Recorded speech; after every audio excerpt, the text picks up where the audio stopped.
Mga master, sa Facebook po ni Senator Bongo ay binanggit nito na ito nga pong PhilHealth ay nagre-request ng 74 billion na subsidy mula sa gobyerno para sa taong 2025. So kung matatandaan po ninyo, mainit po na issue ito pong pag-transfer ng PhilHealth ng nasa 90 billion na pondo from PhilHealth papunta po sa Bureau of Treasury.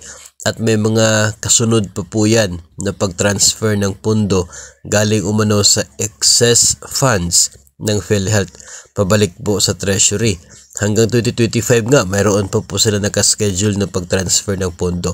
So, may point naman po itong pag-question ni Senator Bongo kung titignan po natin, dahil kung marami naman pong excess funds itong PhilHealth, bakit pa sila magre-request ng subsidy na nasa 74 billion?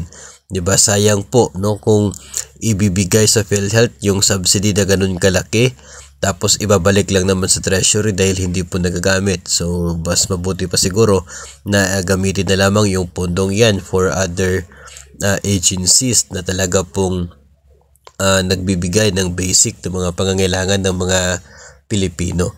So, ito po ay mainit ngayon itong nangyayari po sa PhilHealth na sinasabing malaki pala yung excess funds nila.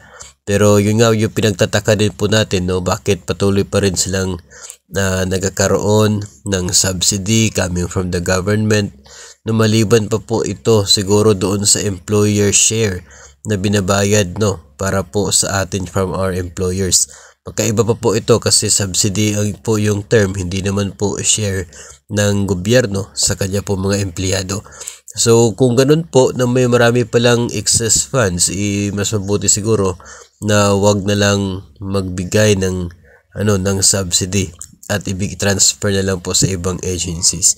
So kayo po mga master, ano po ang inyong opinion tungkol po dito sa issue na ito na request ng PhilHealth ng 74 billion subsidy from the government para po sa taong 2025, given the fact na maraming excess funds yung agency at hindi po ito nagagamit. Marami naman po silang pinangako na mangyayari or pinaplano, pero so far sa ngayon ay wala pa naman po naging mga pagbabago.